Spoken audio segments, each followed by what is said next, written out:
Hello दोस्तों, welcome to YouTube channel mastery classes. और हम पढ़ रहे हैं क्लास 11th की accountancy chapter 3 recording of transaction. तो दोस्तों, हम पढ़ रहे थे इसमें जनरल एंट्रीज। तो अब तक हमने जनरल एंट्रीज के डेबिट क्रेडिट के रूल्स वगैरह पढ़ लिए हैं और कुछ क्वेश्चन भी किए थे। आइए कुछ और क्वेश्चन भी करके देखते हैं। देखिए, ये जो जनरल एंट्रीज हैं ये पूरी अकाउंटिंग का बेसिक है। और आप अभी न्यू टॉपिक है, आपके लिए न्यू सब्जेक्ट है अकाउंटिंग, तो आपको ये यहाँ पर समझना बहुत जरूरी है। अगर आप ये जनरल एंट्रीज समझ गए तो आपको पूरी अकाउंटिंग में कहीं कोई दिक्कत नहीं होगी। लेकिन अगर आप ये अकाउंटिंग को यहाँ नहीं समझ पाए तो आपको समझ ही नहीं आएगा कि अकाउंट्स में जो अकाउंटिंग है, एंट्रीज हैं, कौन सी डेबिट और क्रेडिट क्यों हो रही है। ठीक है, तो इसलिए आपको ये चीज समझना बहुत जरूरी है। अगर बेटर ये होगा कि आप ये टॉपिक देखने से पहले, अगर आपने जनरल एंट्रीज की accounting rules of debit credit नहीं देखे हैं, नहीं पढ़े हैं, तो आप पीछे की वीडियो में जाके वो पढ़ लें, तो आपको ये अच्छे से समझ में आ जाएगा। चलिए अब क्वेश्चन शुरू करते हैं। तो देखिए यहाँ पर एक क्वेश्चन है। Suraj mart furnishes the following information, journalise the transaction during the month of April 17 are as under. देखिए यहाँ पर ना एक अप्रैल मंथ की ट्रांजैक्शंस दे रखी हैं। और यहाँ पे एक वर्ड हमने पढ़ा था पहले कि जनरलाइज एंड पोस्टिंग। ठीक है, तो यहाँ पर देखो जनरलाइज लिखा है। जनरलाइज का मतलब हमें ट्रांजैक्शन करनी है, ठीक है, जनरल एंट्रीज पास करनी है। अगर यहाँ पर पोस्टिंग लिखा होता तो हम इंडिविजुअल अकाउंट्स में लेजर्स में पोस्टिंग करते हैं इसके। तब क्या करते हैं कि एक एक एंट्री को पकड़ते जाते हैं और करते जाते हैं। ठीक है, तो एक को पकड़ के हम करेंगे। पूरा क्वेश्चन एक साथ पढ़ने की जरूरत नहीं है। आप चाहे तो इसका स्क्रीनशॉट ले लें, लिख लें, प्रिंट आउट ले लें, जैसे भी, ताकि आपको क्वेश्चन दिखता रहे। मैं इसे बीच बीच में दिखाता रहूंगा आपको। देखिए पहला क्वेश्चन क्या है, पहली लाइन कहता है कि 1 अप्रैल को बिजनेस स्टार्टेड विद कैश ₹1,50,000। तो पहले तो ये समझना है कि हमारे ये डबल अकाउंटिंग सिस्टम है। तो डबल अकाउंटिंग सिस्टम में दो अकाउंट्स हिट होते हैं, एक डेबिट होगा, एक क्रेडिट होगा। तो पहले तो हमें ये निकालना है कि वो दो अकाउंट कौन से हैं। तो बताइए, यहाँ पर बिजनेस शुरू किया है कैश से, तो कौन से वो दो अकाउंट होंगे। देखिए पहला तो हमें सीधा सीधा समझ में आ गया, कैश है, लिख रहा है। दूसरा क्या होगा, याद करिए जब हमने अकाउंटिंग इक्वेशन की थी तो वहां पर क्या करते थे, स्टार्टेड बिजनेस विद कैश आता था। एक तो कैश होता था, दूसरा कहाँ करते थे, क्या थी हमारी accounting equation, asset equal to capital plus liability, यही थी ना, याद है। अब कैश जो है एसेट है, तो दूसरा पोर्शन कहाँ जाएगा, ये लायबिलिटी और कैपिटल में से एक जगह जाएगा ना। लेकिन यहाँ पर बिजनेस शुरू किया है तो ऑनर अपना पैसा लेके आया होगा ना, तो वो कैपिटल होगी, सिंपल सी बात है। तो दूसरा अकाउंट क्या मिल गया, कैपिटल।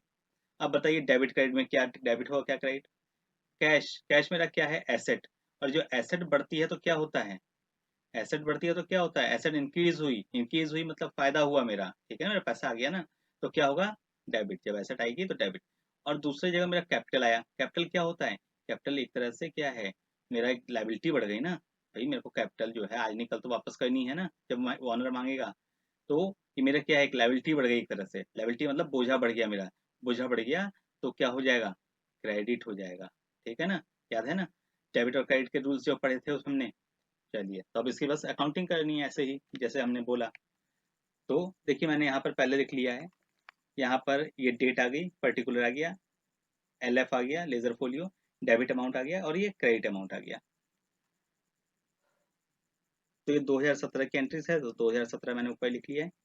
फिर फर्स्ट अप्रैल को क्या कर रहे हैं, कैश अकाउंट डेबिट, ठीक है ना, अभी देखा ना हमने, cash account debit to capital account, capital account कितने से, 1,50,000 से, 1,50,000। अब यहाँ पर ट्रांजैक्शन लिख दें इसकी, नरेशन लिखिए, बिजनेस स्टार्टेड विद कैश, ठीक है ना। चलिए अब दूसरी ट्रांजैक्शन देखें। कहता है गुड्स परचेज फ्रॉम मनीषा ₹36,000। अब गुड्स जो हैं परचेज किए हैं मनीषा से 36,000 के, ठीक है। अब बताइए दो अकाउंट कौन से होंगे, देखिए पहला क्या है, गुड्स परचेज किए हैं तो परचेज अकाउंट हो गया, ठीक है। और दूसरा परचेज किया है किससे, किया मनीषा से किया। लेकिन यहाँ पर देखो कहीं कहा उसने कि इसे हमने पे कर दिया है, चेक से पे किया या कैश से पे किया, कहीं पर भी नहीं कहा है। कहीं पर भी नहीं कहा, इसका मतलब अभी तक तो पेमेंट इसे की ही नहीं, पैसा तो दिया ही नहीं। माल तो खरीद लिया, पैसा दिया ही नहीं। पैसा नहीं दिया मतलब कि क्या किया, उधार पे लिया है, क्रेडिट पे खरीदा सामान, ठीक है ना। तो अब क्रेडिट पे खरीदा है तो भी मुझे मनीषा का अकाउंट बनाना पड़ेगा ना, नहीं तो मुझे पता कैसे लगेगा कि मुझे किसको कितना पैसा देना है। तो यहाँ पर हम क्या करेंगे, मनीषा का अकाउंट बनाएंगे। अब देखते हैं अब यहाँ पर डेबिट क्रेडिट क्या होगा, दो अकाउंट तो पता लग गए, अब डेबिट क्रेडिट क्या होगा। देखिए परचेज जो है, परचेज मेरा क्या है, परचेज मेरा क्या है, कौन सा अकाउंट है। हमने क्या पढ़ा था, एसेट पढ़ी थी। दो ही तो रूल्स पढ़े थे हमने, दो ही तो कैटेगरीज थी, एसेट और एक्सपेंस, यही तो पढ़ा था। और दूसरी कैटेगरी क्या थी हमारी, कैपिटल, लाइबिलिटी, रेवेन्यू, गेन, ठीक है, यही तो पढ़ा था। तो यहाँ पे ये जो परचेज है ये क्या है, परचेज मेरा एक्सपेंस है, खर्चा है। तो एक्सपेंस की ट्रीटमेंट कैसे होती है, एसेट की तरह। एसेट बढ़ी तो क्या होता है, एसेट बढ़ी तो डेबिट होता है, तो एक्सपेंस बढ़ेगा तो क्या होगा, डेबिट होगा। तो परचेज अकाउंट क्या हो जाएगा मेरा, डेबिट हो जाएगा। और मनीषा क्या है, मनीषा मेरी लाइबिलिटी है, मनीषा को पैसा देना है ना, अभी तो देंगे, दिया तो है नहीं, इसे देना है, तो ये मेरी लाइबिलिटी हो गई। मनीषा मेरी क्रेडिटर है, जैसे मुझे पैसा देना है, देनदारी है, और ये किस में आएगा, लाइबिलिटी में आएगी। और लाइबिलिटी बढ़ी तो क्या हुआ, मेरा बोझा बढ़ गया, बोझा बढ़ गया यानी कि जब भी बोझा बढ़ेगा वो क्रेडिट हो जाएगा, ठीक है ना, याद है ना। आप डेबिट क्रेडिट के रूल्स पढ़िए, वहाँ बहुत अच्छे से बताया है। तो हमें दोनों अकाउंट पता लग गए और दोनों में ये भी पता लग गया कि क्या डेबिट करना है क्या क्रेडिट करना है। तो बस सिंपल इसको वैसे ही लिख देंगे। तो 1 April purchase account, debit to Manisha account, Manisha account, ठीक है, कितने से, 36,000 से, 36,000, ठीक है ना। अब डिस्क्रिप्शन लिख देते हैं, गुड्स परचेज्ड ऑन क्रेडिट, ठीक है। चलिए आगे अगली एंट्री देखते हैं। फिर कहता है stationery, stationery purchase with cash. देखो यहाँ पे स्टेशनरी परचेज की है और लिख भी दिया कैश में, यानी कि कैश पैसा दे दिया, किसी को उधारी वगैरह नहीं है यहाँ पे। अब स्टेशनरी क्या है, स्टेशनरी क्या है मेरी, स्टेशनरी मेरा एक्सपेंस है, खर्चा है। तो स्टेशनरी की ट्रीटमेंट कैसे होगी, स्टेशनरी यानी एक्सपेंस, एक्सपेंस की ट्रीटमेंट कैसे होती है, एसेट की तरह। तो एसेट बढ़ती है तो क्या होता है, डेबिट होता है, एक्सपेंस बढ़ेगा तो क्या होगा, डेबिट होगा। यानी कि स्टेशनरी अकाउंट मेरा क्या हो जाएगा, डेबिट हो जाएगा। और कैश, कैश मेरा क्या है, कैश मेरा एसेट है। एसेट जब बढ़े, एसेट क्या हुई मेरी, यहाँ से कैश गया मेरा, कैश गया यानी कि एसेट जो है डिक्रीज हुई, कम हुई। कैश डिक्रीज हुआ तो एसेट डिक्रीज हुई, एसेट डिक्रीज हुई तो क्या हो जाएगा, क्रेडिट हो जाएगा, ठीक है ना। तो मुझे दोनों अकाउंट पता लग गए, अब कर दो इसकी एंट्री। तो 1 अप्रैल ये हो गया stationery account, stationery account debit to cash account.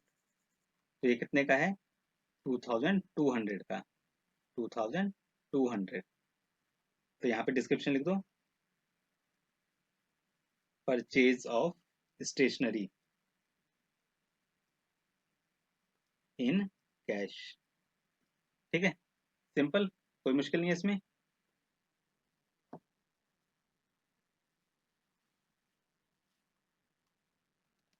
आगे चलें, आगे कहता है open bank account with SBI ₹35,000।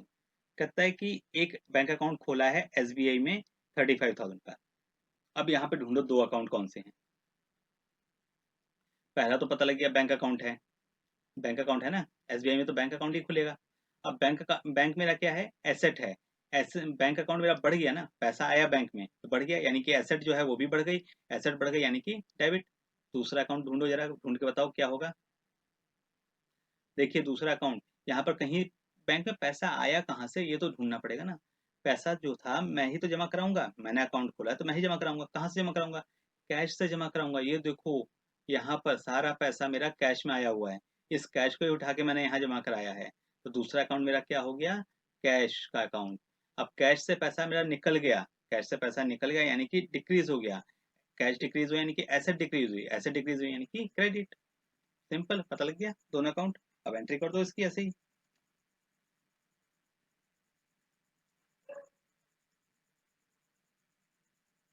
2 April bank account debit to cash account, कितने से, 35,000 से।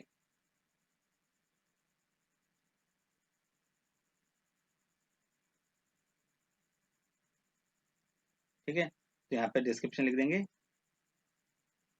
Open bank account to SBI। ठीक है, चलो आगे देखें। फिर कहता है goods sold to Priya ₹16,000। Goods जो हैं प्रिया को सेल किए हैं। पहला अकाउंट क्या होगा मेरा, गुड्स सोल्ड यानी कि सेल अकाउंट होगा।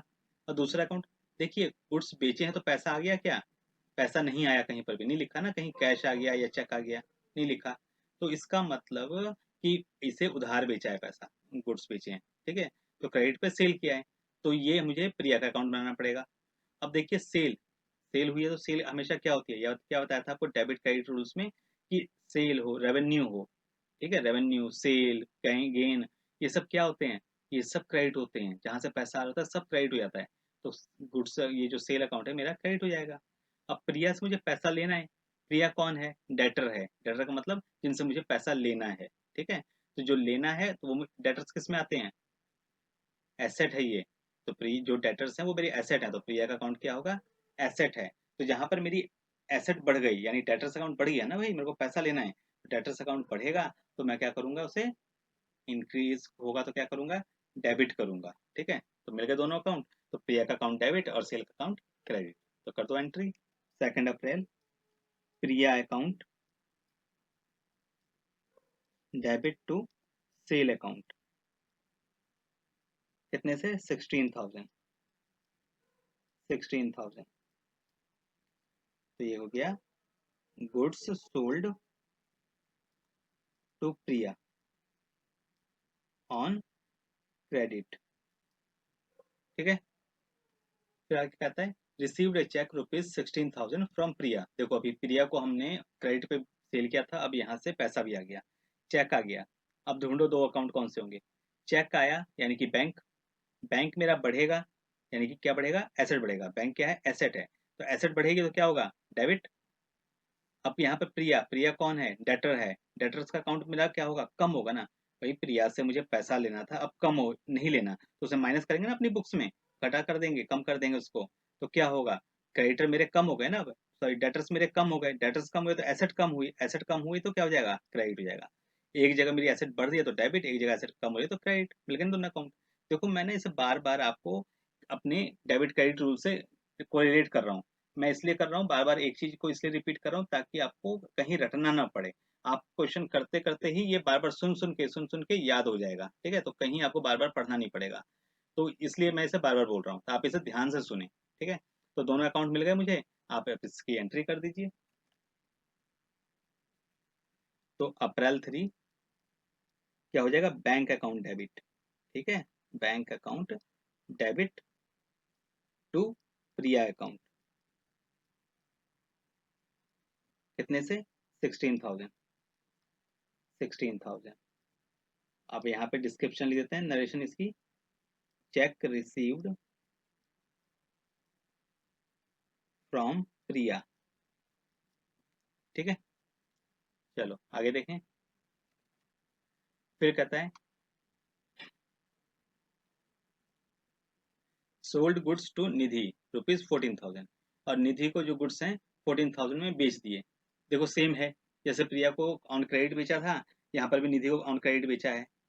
तो यहाँ पर क्या है, गुड्स जो है सेल किए हैं, और तो सेल अकाउंट मेरा क्या होगा, क्रेडिट होगा, हमेशा बताया ना, sales account, revenue account, gain account credit होता है। और दूसरा निधि से को बेचा है उधार पे, तो ये क्या है, मेरा डेटर है। डेटर्स क्या होते हैं, मेरे एसेट होते हैं, एसेट बढ़ गई, डेटर बढ़ गया, एसेट बढ़ गई, एसेट बढ़ गया तो डेबिट। तो ये निधि का अकाउंट डेबिट और सेल का अकाउंट क्रेडिट। सिंपल, कर दो एंट्री। तो April 5 Nidhi account, debit to sales account, कितना 14,000, 14,000, ठीक है। तो goods sold to Nidhi on credit, ठीक है। चलो आगे देखें। फिर कहता है ओहो ये लो, निधि पेज रुपीज 14,000 कैश। अब कैश पैसा आ गया, पहले क्या आया था, बैंक में आया था, चेक आया था। अब कैश आया है, तो कैश मेरा क्या है, एसेट है। एसेट जब इंक्रीज होगी तो क्या होगा, कैश बढ़ा तो एसेट बढ़ी, एसेट बढ़ा तो डेबिट हो गया, ठीक है। अब निधि कौन थी, मेरा डेटर थी। डेटर से मुझे पैसा लेना था, अब नहीं लेना, यानी कि वो कम हो गया ना, डेटर क्या हो गया, कम हो गया, डेटर कम हुआ यानी कि एसेट कम हो गया, एसेट कम हुआ यानी कि क्रेडिट। तो कैश मेरा क्या हो गया, डेबिट, और डेटर्स का अकाउंट यानी निधि का अकाउंट क्या हो गया, क्रेडिट। डाल दो एंट्री। तो फिर अप्रैल 8 इसमें यहाँ पे क्या हो जाएगा, कैश पैसा आया ना, cash account debit to Nidhi account, Nidhi account कितने से, 14,000 से, 14,000। कैश रिसीव्ड फ्रॉम निधि, ठीक है। चलो आगे देखें नेक्स्ट एंट्री। फिर कहता है purchase goods for ₹20,000 on credit from Ritu. लो यहाँ पे साफ साफ कर दिया क्रेडिट पे परचेज किया है। परचेज किया है, परचेज क्या है मेरा, परचेज मेरा एक्सपेंस है, ठीक है। तो एक्सपेंस मेरा बढ़ा, एक्सपेंस की ट्रीटमेंट कैसे होती है, एसेट की तरह। एसेट बढ़ता है तो क्या करते हैं, डेबिट। तो एक्सपेंस बढ़ेगा तो क्या करेंगे, डेबिट। तो ये मेरा डेबिट हो गया, ठीक है। फिर यहाँ पर रितु से मुझे पैसा क्या किया है, रितु से को पैसा देना है, क्रेडिट भी लिया ना। तो रितु कौन है, क्रेडिटर है। क्रेडिटर यानी कि लाइबिलिटी, लाइबिलिटी बढ़ गई मेरी।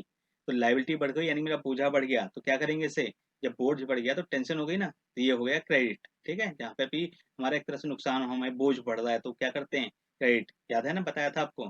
तो सिंपल सा हमें दोनों अकाउंट मिल गए, दोनों एंट्री मिल गई कि परचेज जो है वो मेरा क्या हो जाएगा, डेबिट हो जाएगा, और लाइबिलिटी जो है मेरी क्या हो जाएगी, क्रेडिट हो जाएगी। तो कर दो इसकी भी एंट्री। तो हो गया April 14 purchase account debit to Ritu account, ठीक है। तो ये हो जाएगा कितना, 20,000, 20,000 गुड्स परचेज्ड ऑन क्रेडिट, ठीक है। सिंपल समझ में आ रहा है ना आपको। चलिए नेक्स्ट कहता है इंश्योरेंस पेड बाय चेक ₹6,000। अब इंश्योरेंस पे किया है, इंश्योरेंस क्या है, ये भी मेरा एक्सपेंस है, खर्चा ही तो है। तो खर्चा बढ़ा यानी कि ये की ट्रीटमेंट कैसे होती है एक्सपेंस की, एसेट की तरह। एक्सपेंस की ट्रीटमेंट कैसे होती है, एसेट की तरह। तो ये भी क्या हो जाएगा, खर्चा बढ़ गया तो ये डेबिट हो जाएगा। और चेक से पेमेंट की, तो चेक मेरा चेक से दिया यानी कि मेरी बैंक कम हो गया, बैंक से पैसा निकल गया ना। तो ये क्या होता है, बैंक क्या है मेरा, एसेट है। एसेट डिक्रीज हुआ, एसेट कम हुआ तो क्या हो जाएगा, क्रेडिट। मेरे दोनों अकाउंट करो इसकी भी एंट्री। तो April 14 insurance premium account debit to bank account, कितना 6,000, 6,000, ठीक है। इसकी डिस्क्रिप्शन लिख दें, पेमेंट ऑफ इंश्योरेंस, ठीक है। अब नेक्स्ट क्या आता है कि पेड रेंट ₹2,000। देखो रेंट पे किया है, रेंट क्या है मेरा, बिल्कुल एक्सपेंस है मेरा, एक्सपेंस बढ़ गया। अब रेंट देखो यहाँ पर कहीं लिखा नहीं है कि रेंट कैश दिया या बैंक दिया, लेकिन साथ में ये भी बात है कि यहाँ पर ये भी नहीं लिखा कि किसको दिया। भाई अगर मेरा कोई ड्यू होता, किसी को देना होता, मेरा क्रेडिटर होता, तो नाम तो लिखा होता ना किसका खाता बनाते। अब यहाँ पर तो नाम ही नहीं लिखा किसका अकाउंट बनाए। तो ये मान लेते हैं कि ये कुछ लिखा नहीं, इसलिए मतलब पे कर दिया होगा, ठीक है, पेड लिखा है ना। तो पे कर दिया होगा। और यहाँ पे ये भी नहीं लिखा कि कैश दिया या चेक दिया, तो मैं मान लेता हूँ कि कैश दिया, क्योंकि मेरा ज़्यादा पैसा कहाँ पड़ा है, कैश में पड़ा हुआ है। तो इसलिए मैं मान लेता हूँ ये मैंने कैश पे किया होगा। ठीक है, तो कैश की एंट्री कर देंगे। तो रेंट मेरा क्या हुआ, एक्सपेंस है, तो मेरा रेंट बढ़ा तो एक्सपेंस मेरा क्या हुआ, बढ़ गया। तो एक्सपेंस बढ़ा तो एक क्या हो जाएगा, डेबिट। और दूसरी तरफ मैंने कैश से पे किया है। ठीक है, कैश पे किया यानी कि कैश क्या हुआ मेरा, क्रेडिट हो गया ना, कम हुआ ना, कैश कम हुआ यानी कि एसेट कम हुई, एसेट कम हुआ यानी कि क्रेडिट हो गया। चलो इसे करें। तो April 18 rent account debit to cash account. फिर क्या आता है, goods costing rupees 1500 given to charity. देखो चैरिटी में मुझे दान दे दिया, चैरिटी मतलब दान, दान दे दिया 1500 रुपए का गुड्स। अब 1500 रुपए का गुड्स दान दिया, तब कौन से अकाउंट होंगे लिखेंगे। देखो एक तो पहले चैरिटी अकाउंट मेरे को लेना पड़ेगा। चैरिटी क्या है, एक तरह का खर्चा ही है मेरा, एक्सपेंस है। तो एक्सपेंस की ट्रीटमेंट कैसे होती है, एसेट की तरह। तो एसेट बढ़ता है तो क्या करते हैं, डेबिट, एक्सपेंस बढ़ेगा तो क्या करेंगे, डेबिट। तो चैरिटी मेरा क्या हो जाएगा, डेबिट। अब दूसरा अकाउंट क्या होगा, देखो यहाँ पर पहले क्या कर रहे थे, हम गुड्स को सेल कर रहे थे, ये सेल तो है ही नहीं, सेल है ही नहीं तो सेल तो दिखा ही नहीं सकते। तो कौन सा अकाउंट यूज करेंगे, ये थोड़ा टेक्निकल है, यहाँ सोचना है आपको कि सेल तो दिखा नहीं सकते क्योंकि सेल तो हुई नहीं, सेल में तो मुनाफा होता है, प्रॉफिट होता है, उससे वहां से पैसा आता है। लेकिन चैरिटी में कोई पैसा थोड़ा ना आएगा, आपने दे दिया, दान दे दिया, खत्म बात। तो यहाँ पर हम क्या करेंगे, यहाँ पर अपना जो गुड्स अकाउंट है यानी परचेज का अकाउंट है उसे यूज करेंगे। यानी गुड्स जो है हमारी कम हो गई, यानी कि गुड्स भी क्या थी, मेरी एक्सपेंस ही थी एक तरह से, जो परचेजिंग की थी। तो वो एक्सपेंस, गुड्स जो है बढ़ी थी यानी एक्सपेंस बढ़ा था, तो क्या किया था हमने, डेबिट। तो यहाँ पर गुड्स मेरा चला गया तो क्या हो गया, डिक्रीज हो गया, डिक्रीज हो गया तो क्या करेंगे, क्रेडिट कर देंगे। ठीक है, कर दो इसकी एंट्री। तो April 20 charity account debit to purchase account. ठीक है ना, यहाँ पे परचेज अकाउंट लेंगे हम, परचेज अकाउंट कितना, 1500 से। तो गुड्स गिवन एज चैरिटी। ठीक है, चलिए अगली एंट्री देखते हैं। Purchased office furniture for rupees 11,200। Office furniture purchase किया है। ऑफिस फर्नीचर क्या है मेरा, एसेट है। तो ऑफिस फर्नीचर बढ़ गया यानी एसेट बढ़ गई, एसेट बढ़ गया यानी कि डेबिट हो गया। अब दूसरा क्या है, अब कैसे परचेज किया है, ये तो लिखा ही नहीं कैसे परचेज किया है। लेकिन ये भी तो नहीं लिखा किससे परचेज किया है, हम अकाउंट दूसरा किसका बनाएंगे, क्रेडिटर तो कोई है ही नहीं। तो इसका मतलब कि ये भी उसने पे कर दिया होगा, मैं मान लेता हूँ कैश में इसने पे कर दिया है। अब कैश पे किया है यानी कैश मेरा कम हो गया, यानी कि एसेट कम हो गया, एसेट कम हो गया यानी कि क्रेडिट हो गया। ठीक है ना, समझ में आ गया ना। तो ये हो गया मेरा April 24 furniture account debit to cash. कितना, 11,200, 11,200। ठीक है, तो यहाँ पे लिख देते हैं ऑफिस फर्नीचर परचेज्ड। ठीक है, चलिए आगे करें। Cash withdrawal for house hold purpose rupees 5,000। देखिए हाउस होल्ड पर्पज के लिए जो यूज करते हैं ये भी एक तरह का एक्सपेंस है। ठीक है, तो ये क्या है कि इसे ड्राइंग्स भी कहते हैं, हाउस होल्ड जो एक्सपेंस होते हैं इन्हें ड्राइंग्स भी कहते हैं। तो एक्सपेंस मेरे बढ़ गए तो क्या हो जाएगा, डेबिट हो जाएगा। और कैश दिया है, तो कैश दिया है तो कैश क्या है मेरे, एसेट। तो कैश डिक्रीज हुआ यानी कि एसेट डिक्रीज हुई, एसेट एसेट डिक्रीज हुई यानी कि क्रेडिट। ठीक है, सिंपल। तो ये हो गया अप्रैल 29, इसे ड्राइंग्स लिखते हैं। ठीक है, आप चाहें तो हाउस होल्ड भी लिख सकते हैं, हाउस होल्ड एक्सपेंस डेबिट। और कैश पे किया है तो कैश क्या हो गया, क्रेडिट। कितना, 5,000, 5,000। ठीक है, withdrawal cash for personal use. ठीक है, ये पर्सनल एक्सपेंस होते हैं। फिर कहता है इंटरेस्ट रिसीव्ड कैश रुपीज 1,200। अब इंटरेस्ट रिसीव किया है, इंटरेस्ट क्या है, बताओ इंटरेस्ट क्या है। इंटरेस्ट में क्या होता है, पैसा रिसीव किया है ना, पैसा आया है, ये इंटरेस्ट क्या है, इंटरेस्ट रेवेन्यू है। तो रेवेन्यू जब आता है तो क्या होता है, पैसा जब भी आ रहा है, रेवेन्यू है, इनकम है, गेन है, हमेशा क्रेडिट होता है। तो इंटरेस्ट क्या हो जाएगा मेरा, क्रेडिट हो जाएगा। और कैश आया है ना, तो कैश मेरा बढ़ गया, तो कैश क्या है, एसेट, एसेट बढ़ी तो डेबिट, तो कैश बढ़ा तो डेबिट, तो ये कैश जो है वो डेबिट हो जाएगा। ठीक है। अप्रैल 30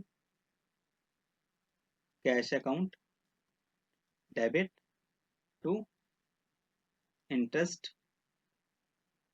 रिसीव्ड, कितना से 1200, 1200, तो यहाँ पे लिख देते हैं इंटरेस्ट रिसीव्ड। ठीक है, चलिए आगे देखें। फिर कहता है कैश सेल, लो फिर से सेल हुई है, कैश सेल हुई है 300 की। तो पहली सी तो कैश, एक तो कैश अकाउंट हो गया, एक सेल अकाउंट हो गया। कैश अकाउंट मेरा बढ़ गया, कैश बढ़ा तो एसेट बढ़ी, एसेट बढ़ा यानी कि डेबिट हो गया, तो ये तो मेरा डेबिट हो गया। और सेल तो पता ही है, हमेशा सेल और जहाँ और रेवेन्यू क्या होते हैं, क्रेडिट होते हैं। सिंपल कर दो, इसकी बहुत ही सिंपल एंट्री है। तो ये हो गया April 30 cash account debit to sale account. ठीक है, तो 2300, 2300, तो यहाँ पे लिख देते हैं sales of good for cash. ठीक है, आगे चलें। फिर कहता है कमीशन पेड ₹3000 बाय चेक। अब कुछ कमीशन है, कमीशन एजेंट को होगी, सेल्समैन को होगी, ठीक है ना, तो उनको कमीशन दिया है और चेक से दिया है। कमीशन क्या है, कमीशन मेरा एक्सपेंस है, ठीक है ना, एक्सपेंस बढ़ गया यानी कि डेबिट हो गया। और चेक से पेमेंट की है, तो चेक क्या है मेरा, बैंक है, तो बैंक डिक्रीज हो यानी कि एसेट डिक्रीज हुई, एसेट डिक्रीज हुई यानी कि क्या होगा, क्रेडिट होगा। ठीक है, तो कमीशन मेरा डेबिट हो गया और बैंक जो है वो क्रेडिट हो गया। तो April 30 commission account debit to bank. ठीक है, कितना, 3000, 3000, यहाँ पे लिख देते हैं कमीशन पेड बाय चेक। ठीक है, चलिए आगे करें। फिर कहता है telephone bill paid by cheque. तो सेम है, यहाँ पे टेलीफोन बिल पे किया है, टेलीफोन मेरा एक्सपेंस हो गया, और ये बैंक है तो ये बैंक मेरा क्रेडिट हो जाएगा। सिंपल है ना, टेलीफोन एक्सपेंस है तो एक्सपेंस डेबिट हुआ, तो यहाँ टेलीफोन बिल डेबिट हो गया। और पे किया क्या है, चेक से, चेक यानी कि बैंक, बैंक यानी कि एसेट। तो यहाँ से पेमेंट हुई तो मेरा बैंक अकाउंट कम हो गया ना, बैंक बैलेंस, तो एसेट भी कम हो गई, एसेट कम हुई तो क्रेडिट हो गया। ठीक है, तो ये हो गया April 30 telephone expense debit to bank, कितना, 2000, 2000, यहाँ पे लिख देते हैं पेमेंट ऑफ टेलीफोन बिल। फिर आता है payment of salary in cash ₹12,000। अब जो है सैलरी पे की है, कैश जो है क्या है, कैश से मेरा पेमेंट हुआ, कैश कम हो गया, कैश कम हुआ यानी कि एसेट कम हुई, एसेट कम हुई यानी कि क्रेडिट हो गया। ठीक है, तो सैलरी अकाउंट डेबिट और कैश अकाउंट क्रेडिट, तो सैलरी अकाउंट डेबिट और कैश अकाउंट क्रेडिट, तो ये लिख देते हैं। तो उम्मीद करता हूँ आपको ये सब समझ में आ गया होगा। अगर कोई डाउट हो तो आप कमेंट बॉक्स में पूछ सकते हैं, और बेटर होगा कि आप पिछली वीडियो देखें रूल्स ऑफ डेबिट क्रेडिट की, तो आपको और अच्छे से समझ में आ जाएगा। और ऐसे ही वीडियोस के लिए आपको करना होगा इस चैनल को लाइक, सब्सक्राइब और बेल आइकन को जरूर हिट करें, ताकि आपको ऐसी ही नोटिफिकेशन मिलती रहे। फिर मिलेंगे नेक्स्ट वीडियो में, टिल देन गुड बाय।